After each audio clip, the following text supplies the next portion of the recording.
आइए सुनते हैं अगली कहानी। बहू से नफरत। मम्मी, मैं कह रहा हूँ ना, मैं सिया से शादी करूंगा, अन्यथा मैं जिंदगी भर कुंवारा रह जाऊंगा और यह मेरा अंतिम निर्णय है। अब इस विषय पर मैं आपसे आगे बहस नहीं करूंगा। तभी अभिनव की मम्मी रमा जी ने कहा, बेटा तू समझता क्यों नहीं है? हमने तेरे सामने सिया की जन्म कुंडली पंडित जी को दिखाई थी ना, और उन्होंने सिया की कुंडली में मांगलिक दोष बताया है। अब तू बता, सब कुछ पता होते हुए हम तेरी शादी एक मांगलिक लड़की से कैसे कर दें? तू जानता नहीं कि मांगलिक दोष वाले की जीवन साथी की मौत जल्दी हो जाया करती है। इसलिए तुझे मैं समझा रही हूँ, तू भूल जा सिया को। रमा जी ने अभिनव को बहुत समझाया, पर अभिनव का कहना था कि जब मैंने सिया से प्यार किया था तब मैंने उसके साथ प्यार करते हुए जन्म कुंडली का मिलान नहीं किया था, ना ही मैं इन मिलानों को मानता हूँ। इसलिए अब बस मैं शादी करूंगा तो सिर्फ सिया से, और यह मेरा आखिरी फैसला है।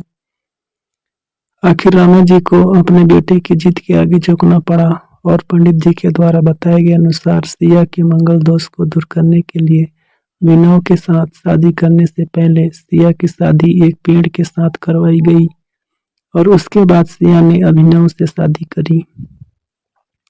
सिया दुल्हन बनकर अभिनव के घर आई, पर रामा जी को सिया का मांगलिक होना अभी भी खटक रहा था, और रामा जी उसे दिल से नहीं अपना पा रही थी, और घर में कुछ भी परेशानी आती तो उसका दोष सिया को ही दिया जाता। लेकिन सिया पढ़ी लिखी संस्कारी लड़की थी, और वह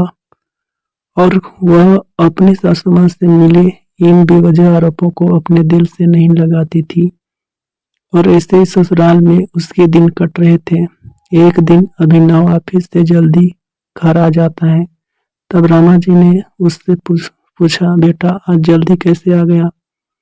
तब उसने बताया, माँ आज सुबह से ही सिर दर्द और बहुत कमजोरी आ रही है, इसलिए ऑफिस में काम करने की हिम्मत नहीं हुई मेरी। तब रामा ने कहा, चल बेटा जल्दी कर, हमें डॉक्टर के पास चलना चाहिए। तब अभिनव और रामा जी डॉक्टर को दिखाने गए। डॉक्टर को दिखाने के बाद मालूम पड़ा कि अभिनव को पीलिया हो गया है, और दोनों जैसे ही घर लौटे रामा जी ने घर को सिर पर उठा लिया और कहने लगी, जब से यह लड़की हमारे घर में आई है तब से हमारे घर में परेशानी और बीमारियां भी साथ में लेकर आई है। इसके कदम ही अशुभ हैं। अब देखो इसका मांगलिक दोष हमारे बेटा पर भी असर करने लग गया है। कल को अगर मेरी बेटी को कुछ हो गया तो कौन जिम्मेदार होगा? तभी सिया ने कहा, मम्मी जी प्लीज, और कितना नीचा दिखाएंगी मुझे? आज तक मैं चुप रही क्योंकि पापा ने यही सिखाया था कि बड़ों के आगे ससुराल में जवाब मत देना, पर आज तो आपने हद ही कर दी है। अगर मैं आज नहीं बोली तो जिंदगी भर खुद को माफ नहीं कर पाऊंगी। मम्मी जी, अगर आप पंडित जी पर भरोसा नहीं करती थी तो उनके कहे अनुसार आपने सारी मांगलिक दोष निवारण की विधि क्यों करवाई? क्यों पहले आपने मेरी पेड़ से शादी करवाई? दोस्त मेरा मांगलिक होना नहीं है, बल्कि दोस्त तो मेरा आपकी बहू होना है, क्योंकि घर में जाने अनजाने में कुछ भी परेशानी आती है उसको आप मुझसे जोड़ देती हैं, और जब कोई सास अपनी बहू से सिर्फ नफरत कर रही होती है तब यह बहू दोस्त बेटे बहू को नहीं पूरे परिवार को परेशानी में डाल देता है, और इस बहू दोष से मुक्ति भी सिर्फ सास ही दिलवा सकती है। बहू को अपनी बहू माने, उसे दिल से अपनाए, उसे भी सम्मान दे, और यह महसूस कराए कि वह भी इस परिवार का सदस्य है। नहीं तो बहू दोष मांगलिक दोष से भी ज्यादा पीड़ादायक हो जाता है। सिया की कही हुई बातें रामा जी के दिल को झकझोर रही थी, और उन्हें मन ही मन पश्चाताप भी हो रहा था। उस समय उन्होंने सिया को कुछ भी नहीं कहा। थोड़े दिन बाद अभिनव बिल्कुल ठीक हो गया और ऑफिस जाने लगा, और 1 महीने बाद अभिनव की सैलरी भी बढ़ गई। तब उसने घर आकर इसका श्रेय सिया को दिया, तो रमा जी बोली, हाँ सही है बेटा, तू तो सारा श्रेय बहू को ही देगा। तेरी माँ का आशीर्वाद भी तो तेरी प्रगति के पीछे रहता है। तेरे साथ तो मुझे श्रेय देना भूल ही गया। तब अभिनव ने कहा, माँ, इस बार सिया का मांगलिक दोष मुझ पर और नहीं मेरी तरक्की पर नहीं लगा।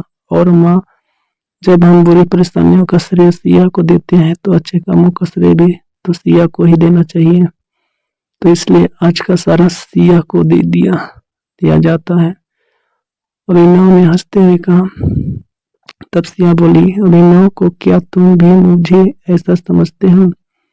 तब अभिनव ने कहा, नहीं सिया, बिल्कुल नहीं, बल्कि मैं तो माँ को यह समझाना चाह रहा हूँ कि सुख दुख हमारे जीवन का हिस्सा है और कभी जीवन में खुशियाँ आती हैं तो कभी गम भी आते हैं। इसके लिए हमें परिवार के सदस्य या अपनी बहू को दोष देना उचित नहीं है। तभी रमा जी बोली, बेटा सही कह रहा है तू, और तेरी तरक्की ही बहुत है। मुझे इस झूठे दोस्तों से बाहर निकालने के लिए आज मैं यह कसम लेती हूँ कि आज के बाद मैं सिया को किसी भी बात का दोष नहीं दूंगी। यह कहकर सिया आज बहुत खुश थी, क्योंकि आज उसको उसकी सास ने मांगलिक दोष के साथ साथ बहु दोषों से भी मुक्ति दे दी थी।